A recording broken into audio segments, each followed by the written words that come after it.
Going in the darkness, coming out, I became so much more sensitive to the most simple things, whether it was the birds chirping, the breeze of wind, the sensation of sunlight hitting my skin, the feeling of breath in my lungs, the pure bliss of just being is the best felt experience that you can have. And unless you're sensitive, you're not going to be able to really experience that. This, for me, feels like an energetic rewiring of how you experience reality.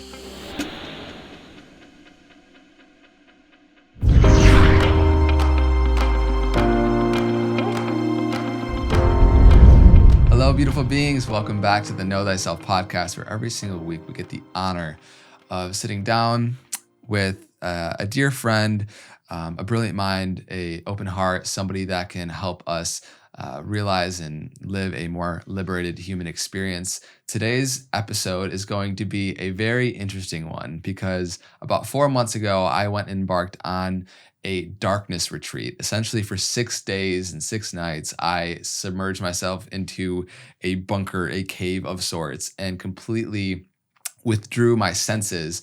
There was no sight, no light, no sound, and it was a very transformative experience. I know that might sound crazy to whoever's listening to this that maybe has never heard of these things before, but we're going to be diving into what it is, why you would want to do that, why I wanted to do that, all the insights that I got from that experience. And we're going to be doing it in beautiful conversation today with a dear friend, Scott from Sky Cave Retreats, who's here to join me today. So first off, Scott, thank you for being here. Thanks for having me. I'm excited for this conversation, man. Yeah, me too. There were so many beautiful insights that came from this time that I up at Sky Cave Retreats in Ashland, Oregon, this beautiful retreat center that you're building, and these incredible bunkers in the earth that you meticulously created. They're like the Hyatt of these dark cave retreats. And so before we dive into everything with like the insights that I kind of got and some questions that I want to ask you, I just want to give people context as to what the heck a dark retreat is, why somebody would want to do that, how that logistically works, what are the potential benefits from something like this, and go from there. So I guess first off, I first heard about, submerging yourself in darkness from a friend, Aubrey Marcus, who, he's made a documentary on his darkness experience a couple years back when I believe he went over to Europe and did 4 or 5 days in complete darkness. And ever since I heard that and I got exposed to that as a possible reality of something that you could do, I'm somebody that loves diving into the depths of my own consciousness, whether that's doing Vipassana meditation retreats, withdrawing myself into nature and doing solo silence sits, my morning practice, all these different things. And the darkness retreat and shutting your senses off completely for the first time in your life for that extended amount of time just sounded like a completely foreign, wild, psychedelic perhaps experience that I was really curious to embark on. And so I did a bunch of research. I looked at different options in different countries. There's a lot in South America, over in Asia, and you were the only one that I could find in the States that was like had seemingly decent infrastructure that could host something like this. And so I reached out, and there was an availability earlier in, I believe, March, about 4 months ago, when I came out and did it. And since then, a lot more people have also been doing it. Blue came, Sky, Cohen's went, Amar from Yes Theory and that crew came out, and now you're really booked out for a while now. And so before we kind of go into my experience, for a lot of people, like I said, it's going to sound very foreign and like a crazy idea. Why would you want to completely withdraw your senses and withdraw from the world and completely isolate yourself without light, without sound, right? Because these are kind of bunkers in the earth in that way. Why would somebody want to do something like this? Let's start there.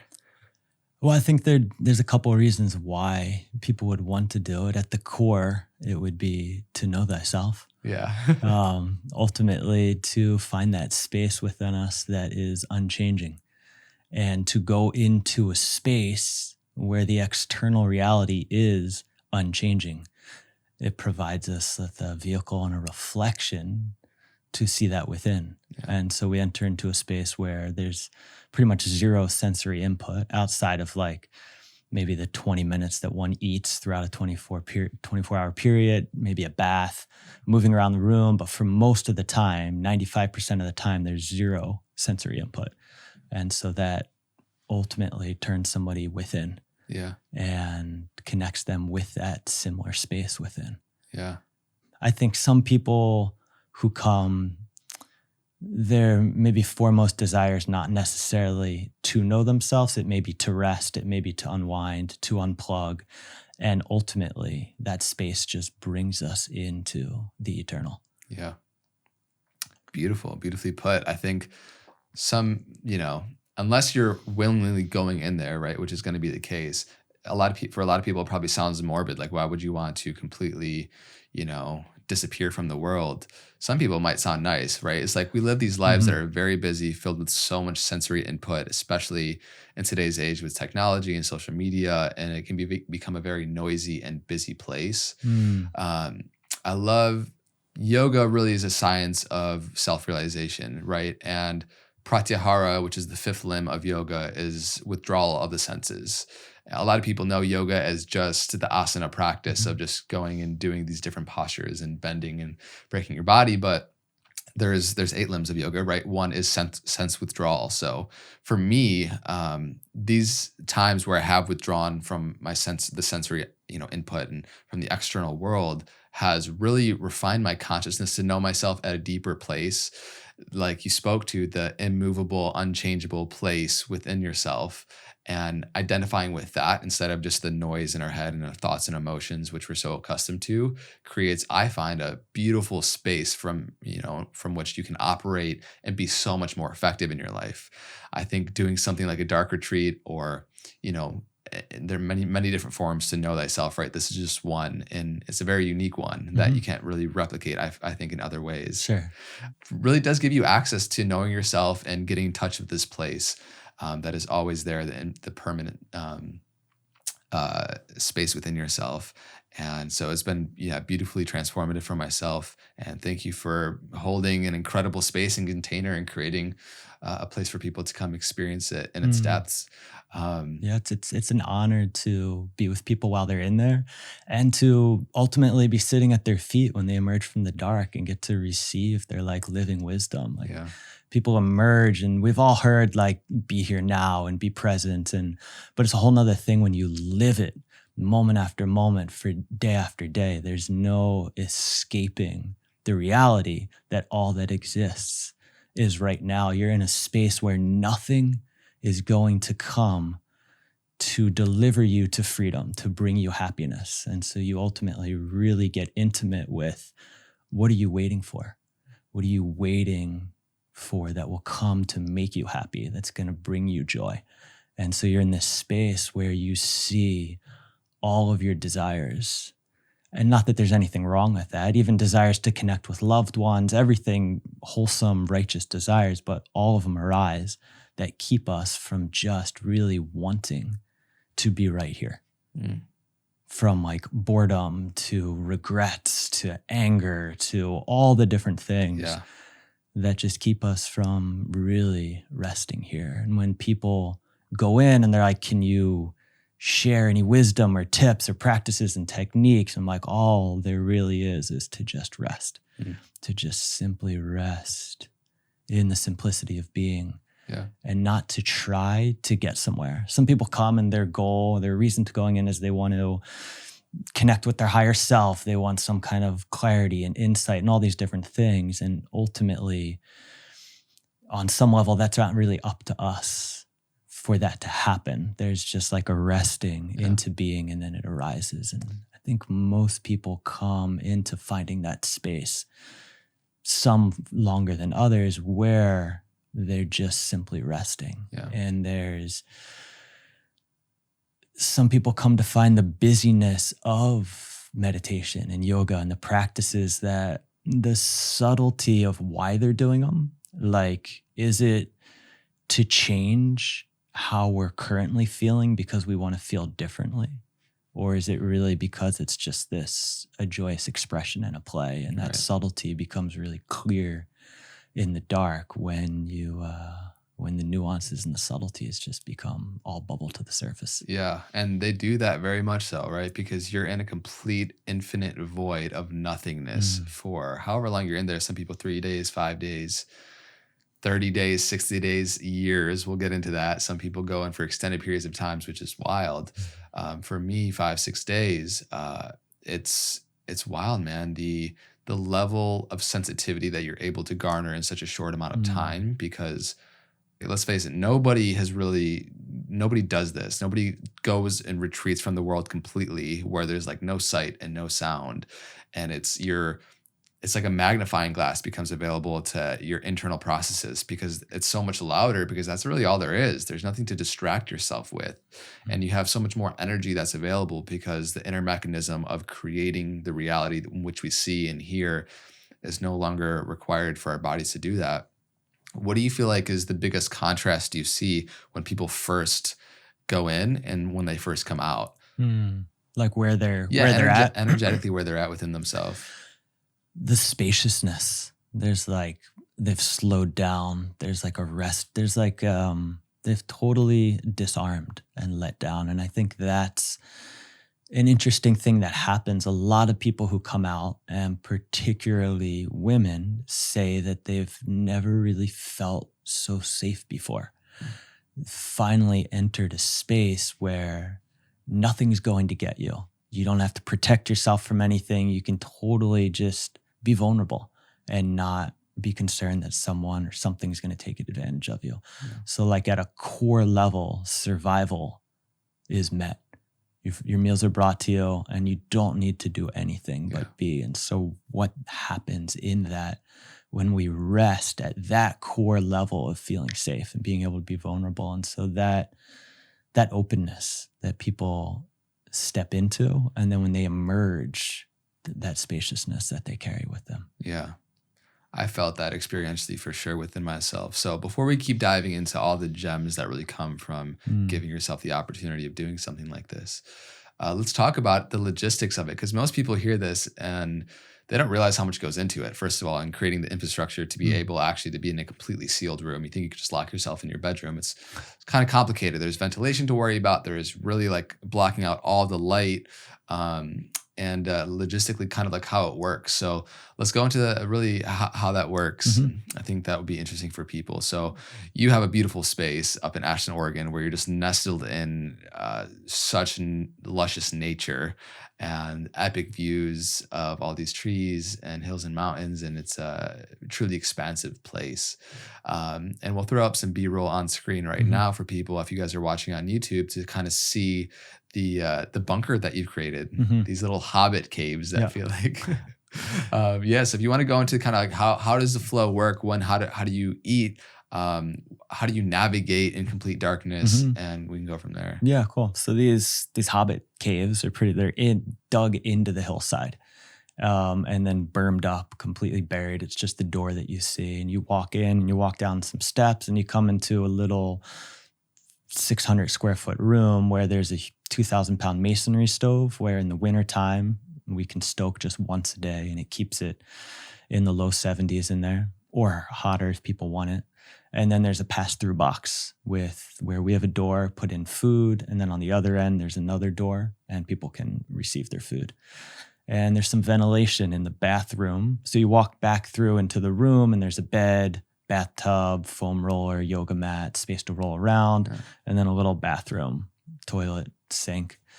And there's some ventilation in the bathroom. There's a vent on the floor, and there's a vent between the two rooms above the food pass-through box. And there's a fan, and it's constantly sucking air and drawing in fresh air. Yeah, it's an epic setup, right? And so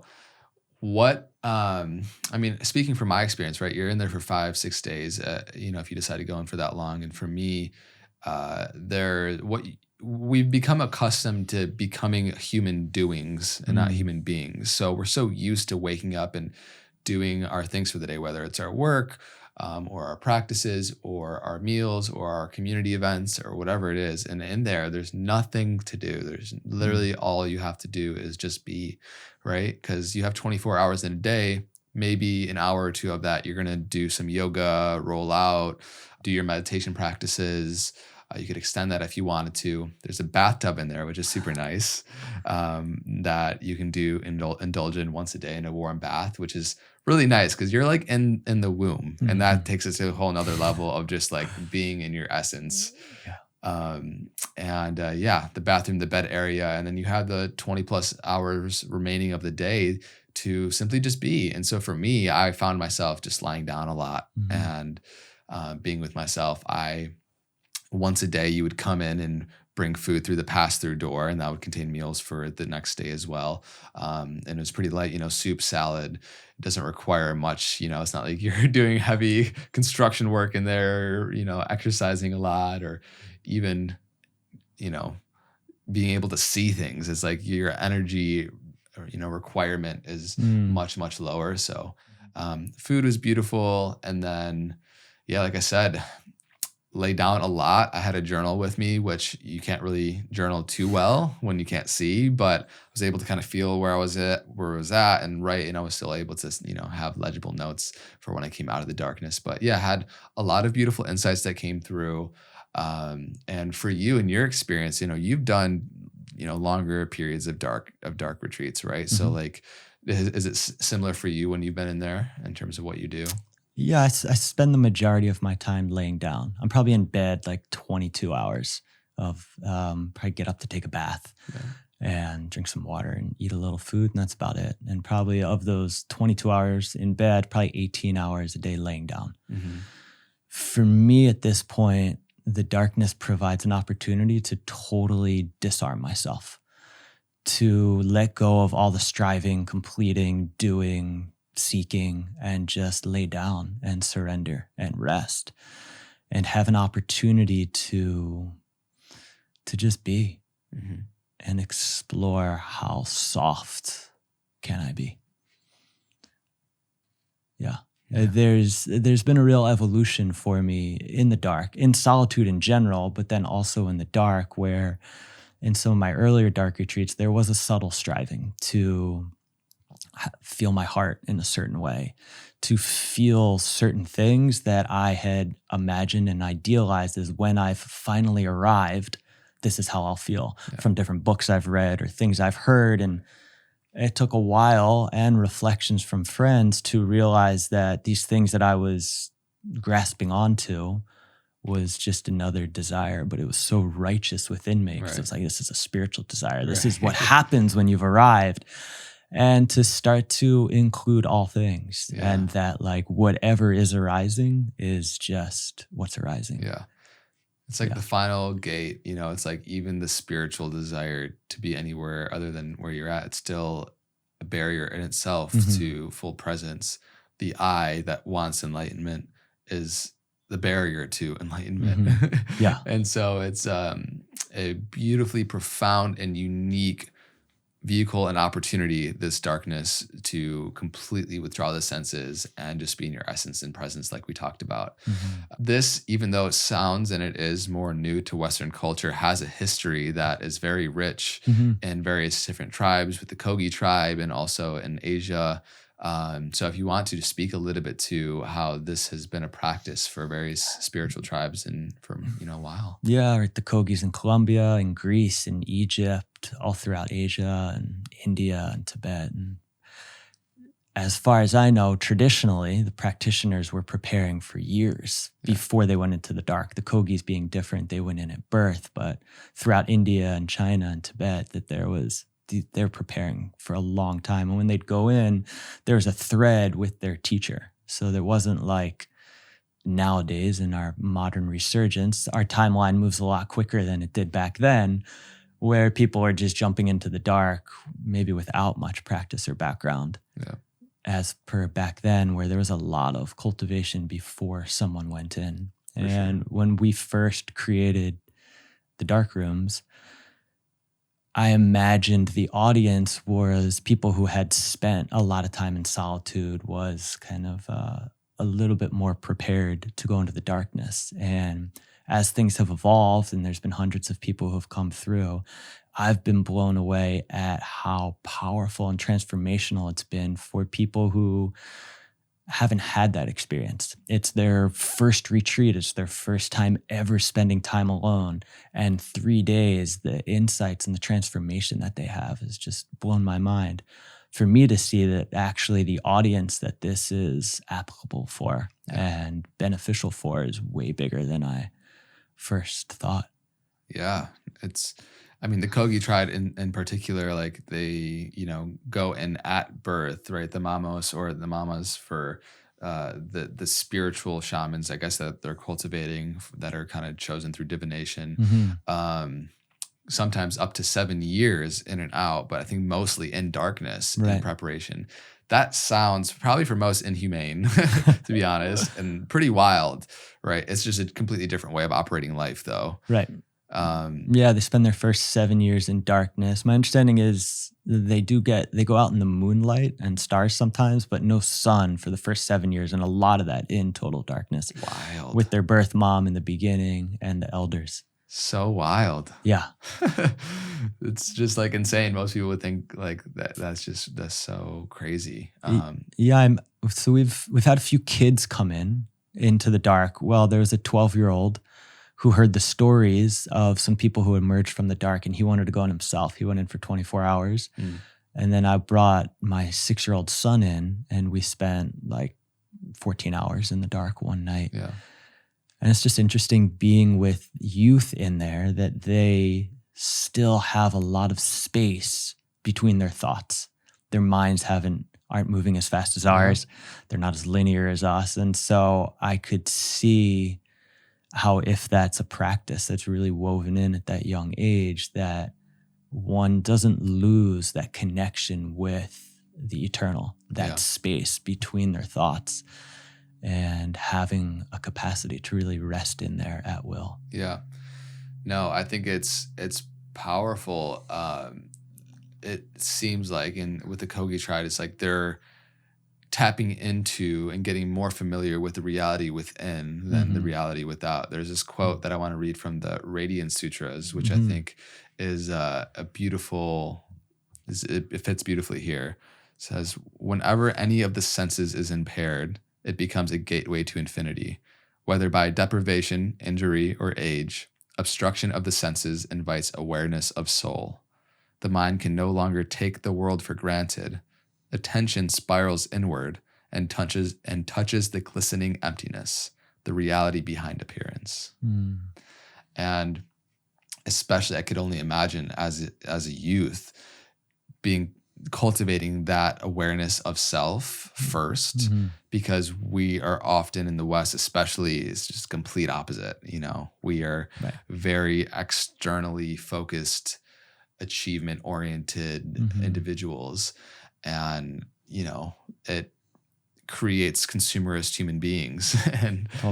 And I think that coming back into a space where you're touching into, like we spoke to earlier, that impermanence within, you become less at will to the suffering that the world can create.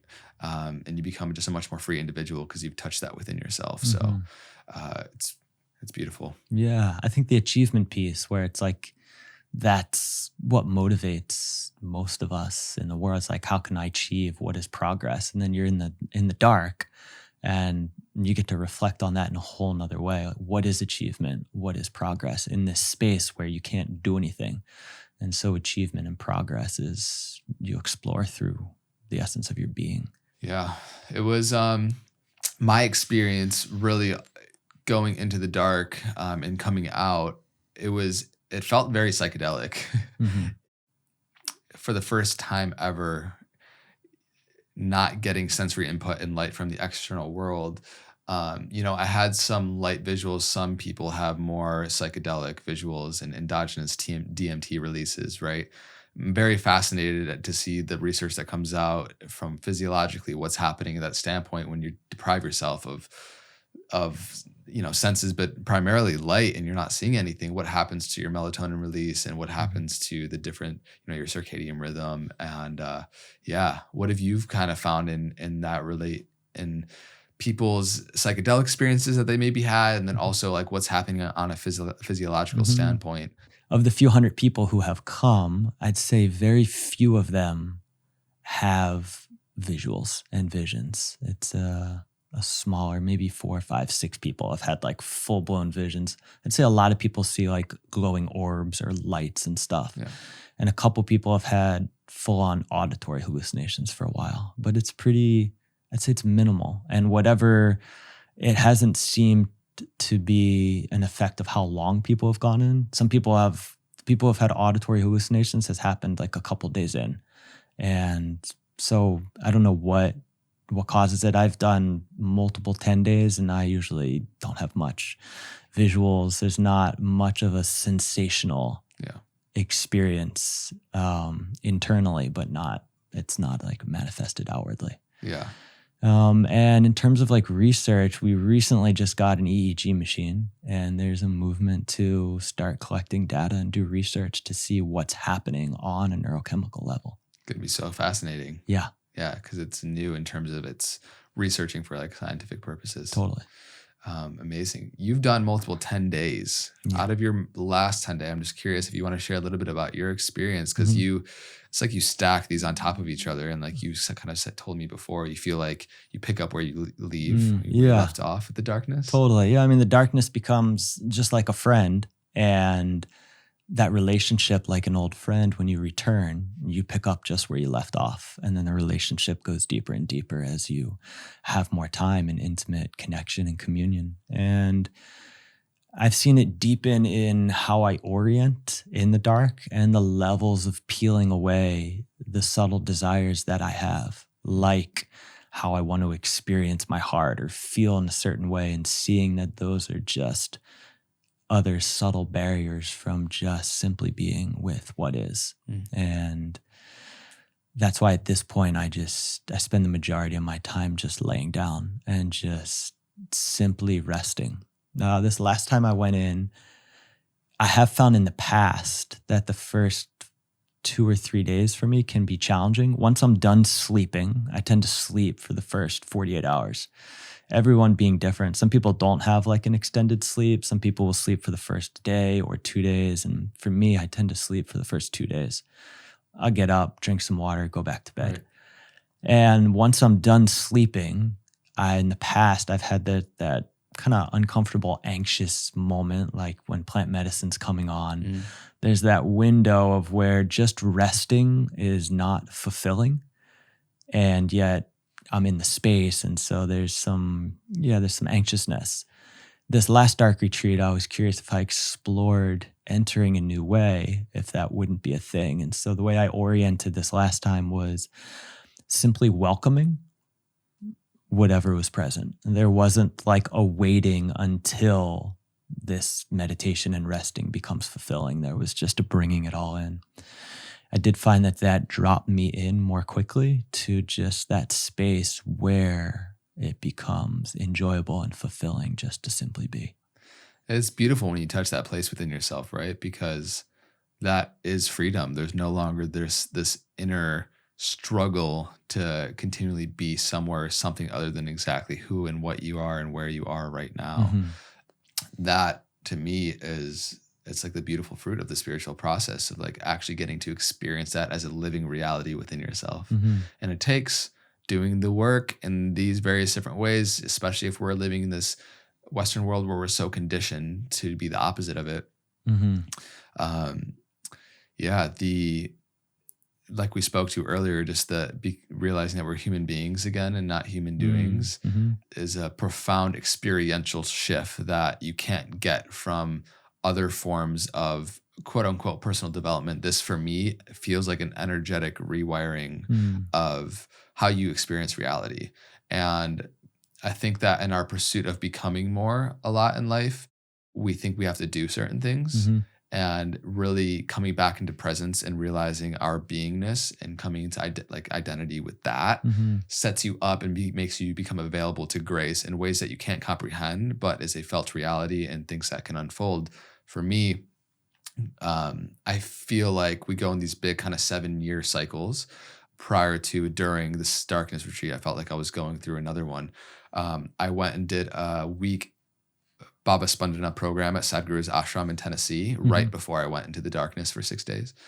And that was it was essentially a cultivation of the ability to pay attention and cultivating presence and many different things that I'll probably dive into another time on a different podcast. But that as a preface going into the darkness, I wanted to take these like 2-3 weeks out of my life to really, I knew the podcast was going to be coming out.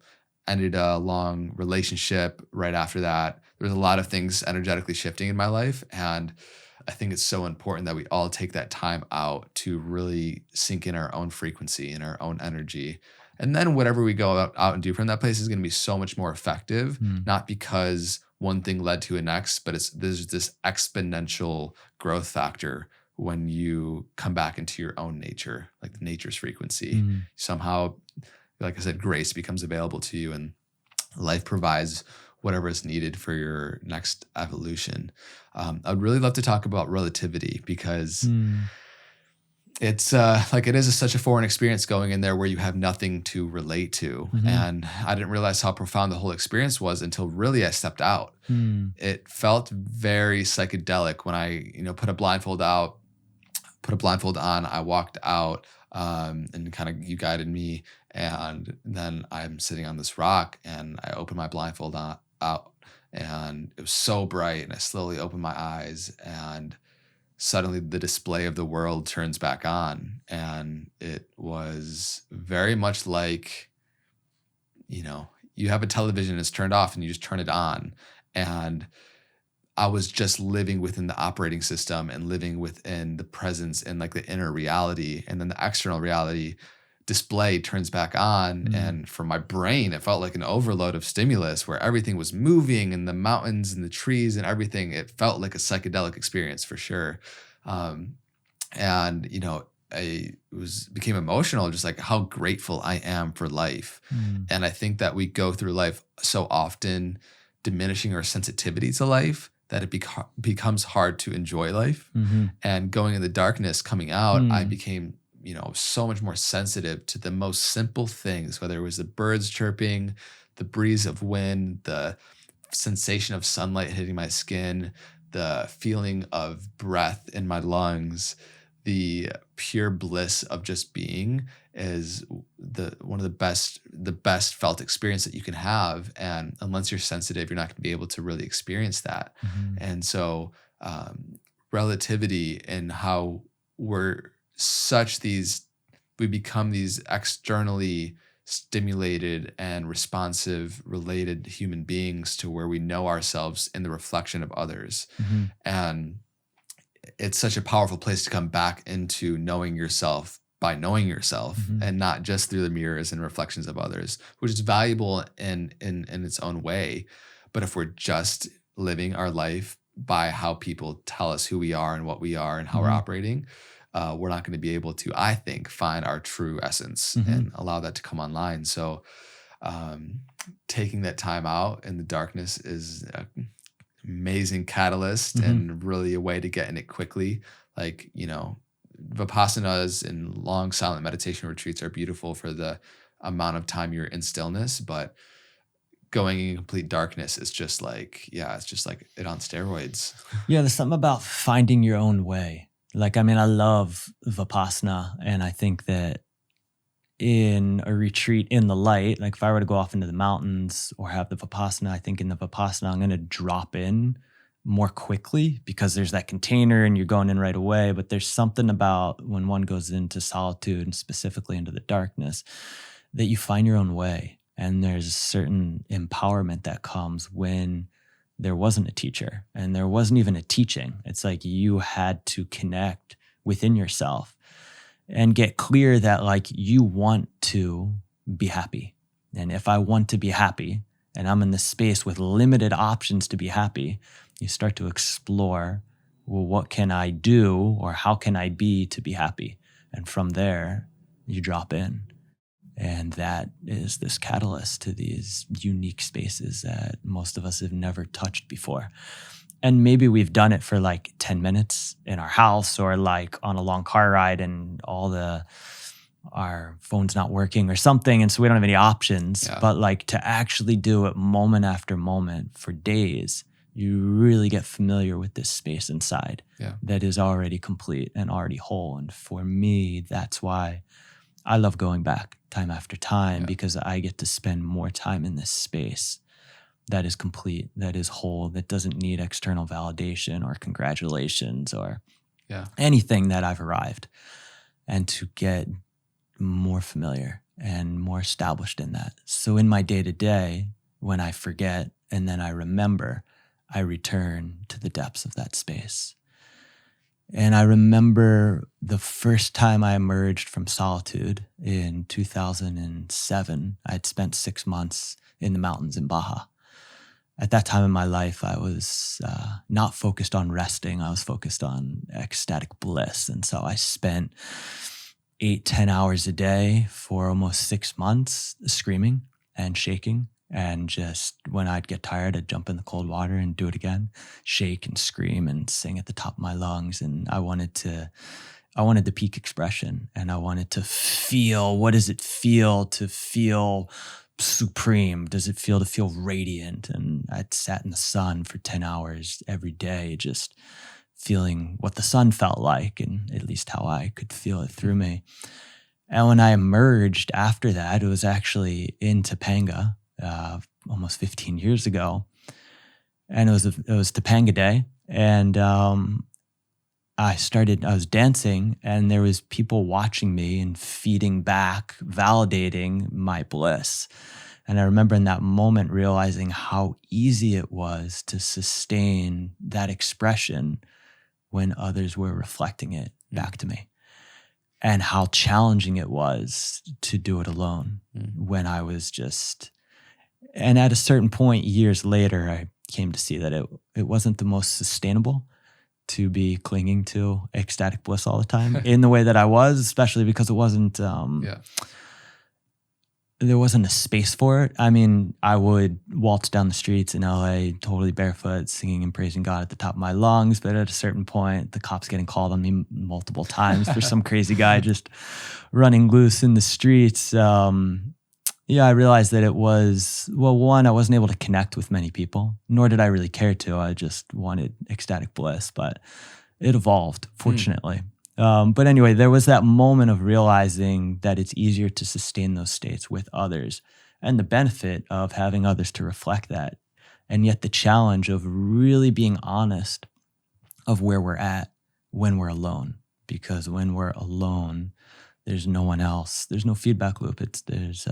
Relativity is gone. Yeah. And so like where we're at is where we're at. And there's no support, which has its benefits to really lean in more to ourselves so that we ultimately source all that we need and all that we want from within. It's powerful. That's the place to be. Be fully self-sourced. I mean, we spoke to it, but like living a life seeking external validation and getting self-worth from the external will never leave you feeling truly fulfilled. Sure. So it feels like, and the darkness in particular is, I feel, a more advanced practice that takes some time to build up to, and having some sort of meditation practice to be centered in yourself, to know that like I can handle myself being alone. So, for some weird reason in this culture and society, a lot of people are really just afraid of being alone with themselves. And that means you're probably in bad company. It's like who you become in your thoughts. And it's like there's a monster that you're constantly living with if you're afraid to be alone. And that realization alone is powerful, because it can be the impetus for realizing that you don't want it to be that way. And so the darkness in particular is an opportunity, like we talked about earlier, how a lot of things will start to come up, right? When you put away the senses, then all that remains is what you currently have. And these sanskaras, right? These scars that we create through the memories that and the experiences that we had, the memories that we've create our personality and our persona. And when you're quiet, your mind starts bringing things up to the surface. It's really beautiful, because there's nothing you actually have to do. You just have to be, and then whatever is unprocessed that you suppressed or repressed will start to come to the surface and bubble, and then you get to witness it, and it'll leave, and maybe it'll come through an emotion, a thought, movement. It could be many different things. There's another quote I want to read from Carl Jung, which I think is powerful.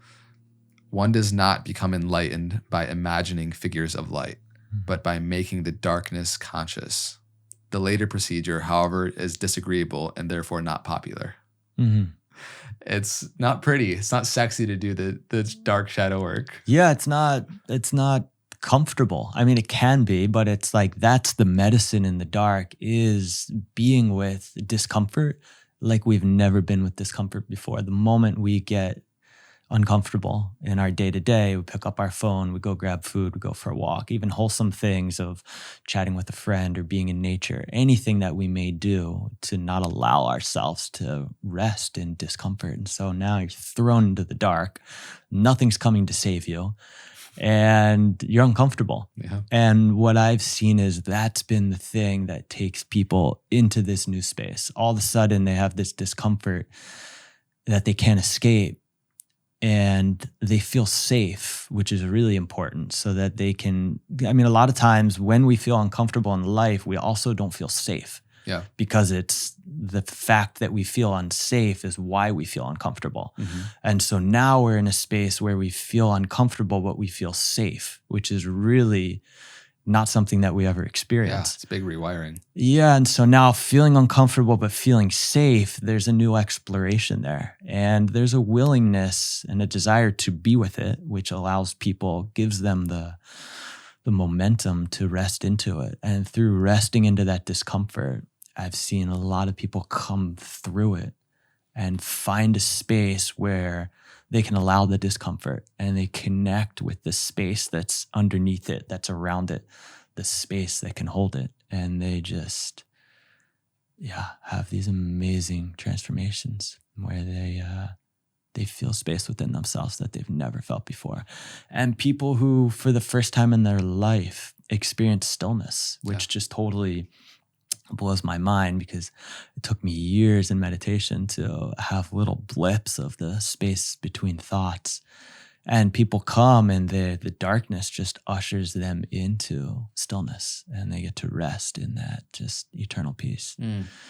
And that being a thing where when people ask, like, how many days should I go into the dark? And at this point, we recommend like 3 to 5 days, because what we've seen is when everyone has their own sweet spot. And yet when somebody goes beyond it and it starts to get uncomfortable, which it does for everybody, and some people think that they're very well prepared and it won't get uncomfortable, but they come to find that it does. When it gets uncomfortable and the mind goes to conceptualize how much time they have in there, they're like, whoa, I can't do this for another 4 or 5 days, but I'm going to stay in. And they lean out, and there's a coping, and we're always coping in our life with overwhelm. And for some people, they don't even realize that that's what they're doing in there, because they may still be doing their meditation and their yoga and all their practices, but there was this leaning out, and now there's a doing things to alter how they're feeling, to numb themselves and create space. And on the flip side, when somebody hits their sweet spot and it's like, whoa, it's really challenging, uncomfortable, but I only have 2 more days or 3 more days, I can do this. And then there's the leaning in, and then they really allow themselves to feel the discomfort and accept themselves at a profoundly new level. Yeah. So I feel like real transformation becomes available to you in that space. And the more you grow on your spiritual path, I think that there's this turning point, which is really important. And it's when you start to chase discomfort almost. Not necessarily chase, maybe that's not the right word, but you start to seek that out more, because you realize the more you have a taste for reality, the more you have a distaste for unreality or what's not true.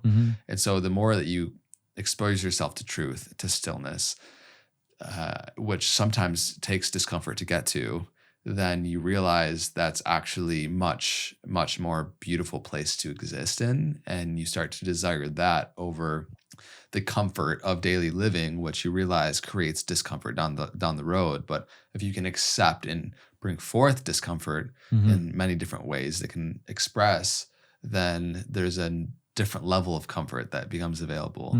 And it's not a comfort that is going to be self-sacrificial down the road.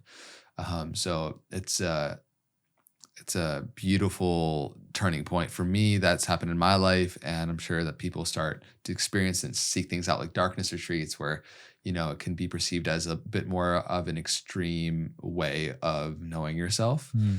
And it's not fully necessary. And maybe it's not for everybody's path, but Sure. it is a very unique experience that can't be replicated in other ways. Totally. Yeah, it's unique. It's a worthy experience to just feel what it's like to be in a space that's unchanging. Yeah. Yeah. And so what did you find while you were in there that were some of your deepest insights? I think that one of the most powerful things that we can do in life is cultivate the power of our attention and how we're paying attention and what we're paying attention to. In my view, it's like our spiritual currency. It's what we're doing with our time is paying attention. Mm. And in the darkness, you're paying attention to what's happening inside because you really have no other option. So there were so many different insights that came up throughout the whole journey, but the realization we spoke to a little bit earlier of self-sourcing all of these things from validation to worth to, and now I'm speaking to attention and how we operate with our consciousness every single day. It energetically, outside of the thoughts that I had and like, oh, this is a beautiful insight that I'm thinking of, energetically, I felt like it just rewired me in a way to pay deeper attention as a foundational thing in my living reality. So like I said, it's not one nugget of wisdom that is the most impactful, but it was the energetic resonance and like the cleansing of my perception and my lens on reality that I think creates and will create the most transformation and has outside of, the past few months coming out of it. Mm-hmm. So yeah, there's been many insights, but really learning to cultivate that. And it's kind of not as much a cultivation as I will say as a dissolution of the self that is frantic and noisy within yourself, to realize the inherent freedom and peace that exists within myself in each moment energetically brought me into that place as a stronger frequency to hold throughout my day. So that was a powerful one for sure. Another one I think is stepping into this light of content creation and being, in front of cameras and mics more. There can be this inclination to want to study, be well read. A lot of these things are valuable, but like to fill your mind with things that are valuable and that you can regurgitate and that sound smart. And what I've come to realize, and was a nugget in the darkness, is that it's much more important and much more valuable to empty your mind than to fill it. Because the more you're in touch with that stillness within yourself, you become available to the place that has the answers and the truth of anything that you're going through in life. And so it doesn't require knowing the quote unquote right answer for a problem or a situation in your life, but you're in a place where you'll be able to figure it out. And so it's kind of throwing yourself, Terrence McKenna has that quote of like throwing yourself into the abyss and realizing it's a feather bed. And it's a practice of trusting that every time you throw yourself into the unknown, whether it's a big podcast that I'm going to do, or an edge in my business, or in my personal relationships, or doing the spiritual work within myself, that I can trust in knowing that the identity that I'm cultivating within myself as life is going to take care of me. And that deeper trust that's cultivated, I think, is a really beautiful insight.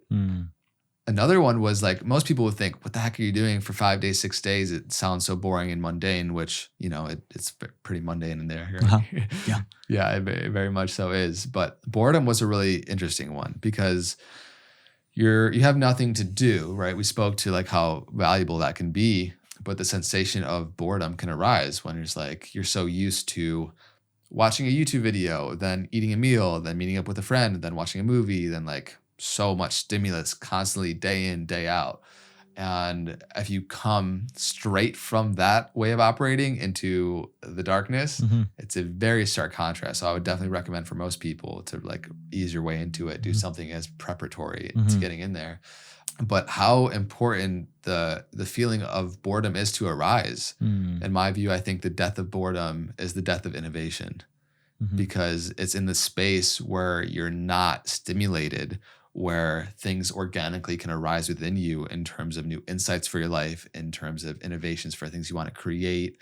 And getting to a place in the darkness, I realized that boredom is simply a failure to pay attention.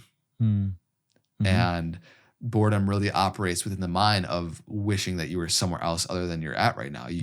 Boredom, you're comparing yourself, you're comparing what you're doing right now to what you could be doing Mhm. instead of just being. Mhm. And so energetically rewiring yourself to just be, and that be okay, and that be enough, and Mhm. find fullness in that moment is a really powerful switch energetically to have.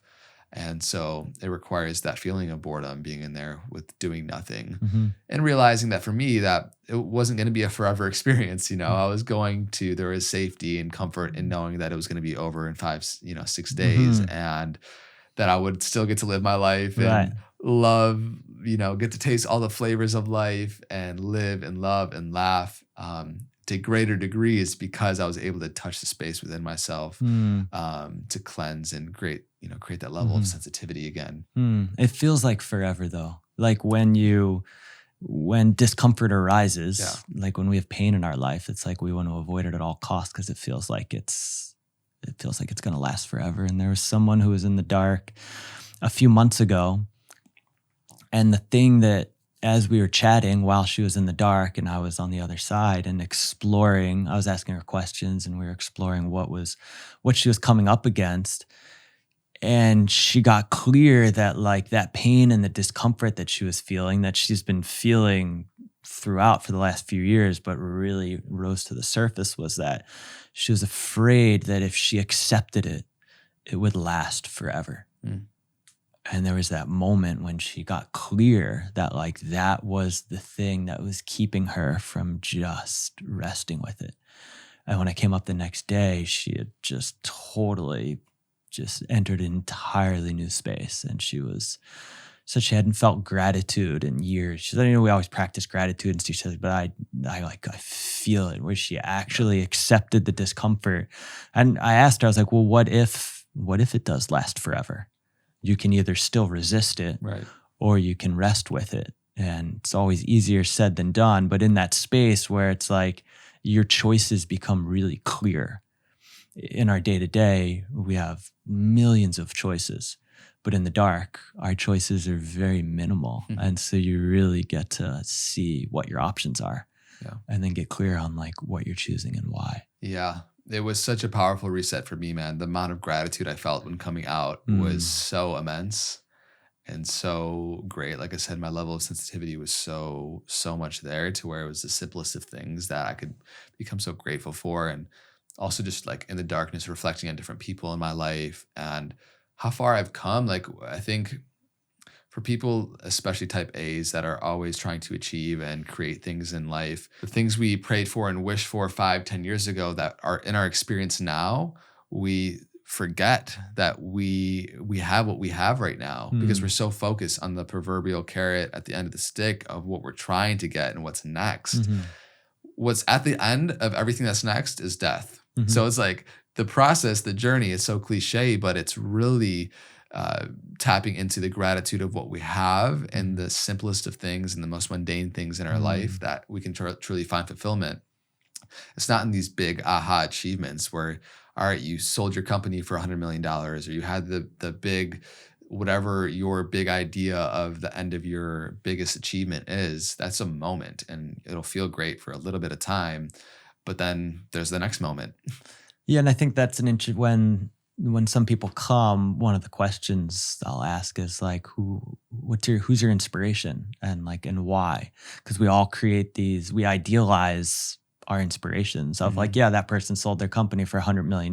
Like, but do you think that they're actually feel complete, whole, and fulfilled? Right. Or are they then, chasing the next thing? And like discomfort's present for everyone. It's really like, where do we rest when discomfort's present? Where do we rest at all the time? It's powerful, and it's something that a lot of people unfortunately will have to experience before they take in the advice of, It's like a lot of people need to go and make all the money, get famous, whatever it is, to realize that it's not where it's at. And Right. Yeah. I mean, dive into your deepest desire and just go full tilt until it's replaced by another desire. And there's no skipping ahead. And there's there's no fast track. And so I think the darkness provides for people that clarity of like, what is your deepest desire? There was somebody who came last year and he was going to do 8 days in the dark. And on the 4th day, he was like, I'm ready. I'm going to leave.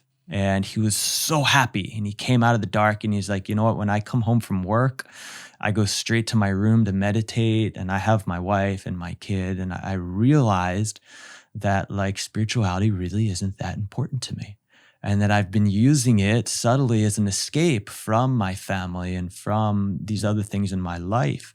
And he was so happy. He was like, it's not that important to me. I want to go home and go be with my family. And so there was that, like, he got clear that what his desire was more to like be with his family than to what he saw was escape through his kind of pseudo desire for spirituality that allowed him to bypass other things. So that beauty of like, for some people, it's getting clear that this is more important than that. And then just being able to follow through with where joy arises. Yeah. It's powerful. I've been fortunate to be around a lot of externally successful individuals. I was just talking to a buddy who sold his company for $500 million a couple of weeks ago. And the amount of work that he's done the past couple of years has been really beautiful to a lot of people just go on to the next thing of creating the next thing. But in everybody's case is different. Everybody's story is different. But why I named this podcast Know Thyself, and why I feel like this is the most important work to be doing, is because I think until you really start having the self-inquiry and doing this work, you're not going to be able to enjoy whatever type of thing that you get at the end of your desire, no matter what it is. And you can go desire hunting all day long, but it's going to be exhausting, and it's not going to leave you to feeling true fulfillment in your life. So it's a balance, right? We get to be in the world, we get to create, and it's beautiful to be able to take and find times in your life where you can withdraw your senses, come back into your beingness, and find fulfillment in that. And then you'll just be able to experience everything from a much more heightened state. Yeah, there's that balance. Ram Dass had a story about like the Baba who would sit in the cave and was feeling really holy and thought he was really advanced. And then he came down into the marketplace and someone bumped into him and he just like lashed out in anger. And so there's that, like, I mean, when I used to sit up in the mountains and just feel totally elevated, and then now that I've come back down into life with responsibilities with family and business and work, it's like, wow, it's a lot easier to sit up in the mountains and just live in that space, and a whole nother thing to be in the world and witness my clingings and my graspings and disappointments and all the things that just arise. Fortunately, there is that knowingness and that space that I return to, but I also get caught up in all the things of the world. So there's more things to work with and there's to have a stronger connection to that space within when we're in the face of all our clingings and graspings and everything. Yeah, it's the integration of that path that I love. I think Naval has a quote, it's much easier to attain material possessions than renunciate them. So it's beautiful that you have the background of doing that work, and then now you're in the world creating the things, building a business, dealing with responsibility on a big scale. And if you're able to hold it in that sense of self throughout that, then it's like the sky's the limit. You get to create, and you get to be a human being and doing. You get to taste all the flavors of the world. You get to self-realize and self-actualize, and holding that balance is something not a whole lot of people are able to do at once. A lot of people are doing it in different phases of their life, where they're focused externally on building the business or doing whatever the thing is, and then go on a spiritual path. But to be able to create spaciousness to where you can hold both is a really beautiful place if you're able to get to. Yeah, totally. I mean, I do want to run off to the hills quite often, but just maybe little small snippets at a time. We have that kiva, so it's like one of the dark retreats we built is there's a roof hatch on the ground. You climb down a ladder 12 feet, and it's just an 8x8 room. And so I'll get to go in there once or twice a week for just a couple hours, just to dip into the the infinite Yeah. and unplug. Yeah. I think it's so supportive also just to be in earth. Mm. Like you could do it at a dark room above ground, but there's something about being in the earth, like Yeah. surrounded by soil, Mhm. that just energetically like gives your nervous system a deep rest. Yeah. And the quiet that it brings. Yeah. Like it's adding another element into that unchanging reality where there is no sound. Well, we did touch on a lot. Yeah. We've been going down this rabbit hole, which I've been absolutely loving. Yeah, is there something in particular that you feel like that we haven't touched on yet, you want to bring forth? I think we kind of meandered through most of the big things. Yeah. Yeah. Well, man, it's for me, it feels like that experience was radically transformative, and I could see myself doing another one in a couple of years, maybe for a longer period of time or something. Mm-hmm. For people that are interested in looking into this further, I mean, you're booked out for a while now, right? Yeah, we're out till pretty much July 2023. And so now this spring, there's the plan to build more. We'll have, probably by spring, we'll have 800 acres out there. And the intention's to build 7 more Hobbit caves. Yeah. Yeah. So good. I can't wait to see the journey of the expansion of all that you're creating. And what you guys have going on there is so special. And just want to say thank you for creating that space. Like I said, this is like one of the only ones I found in the States where you can really do it. And you have such a beautiful infrastructure already. And to see where it's growing and the amount of people that you're supporting is really beautiful. So thank you for doing this work first within yourself and then creating systems for other people to experience it.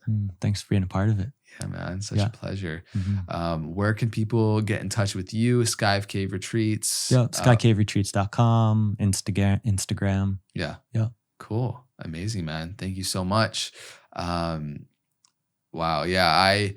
It's tough to put into words really how transformative the darkness can be. And I hope that for everybody that's been listening today, you got a little glimpse of some of the nuggets of wisdom that have come through us in our experiences.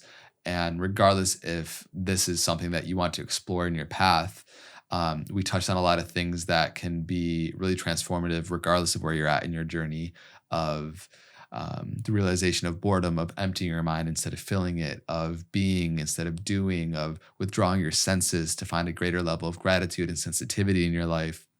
These are all things that can really be supportive towards when on their spiritual path. And so for whoever's listening to this or watching this on YouTube, thank you for doing the work. Thank you for being on this path. Thank you for tuning into the Know Thyself podcast, where we every Tuesday get to sit down and have one of these conversations, which I cherish so much in my life. If you haven't already checked out the YouTube Clips channel, where we cut up short pieces of content from these long episodes, please do check that out. And check us out on social, Sky Cave Retreats for Scott, and everything that you have going on, and Know Thyself, André Duqum on Instagram.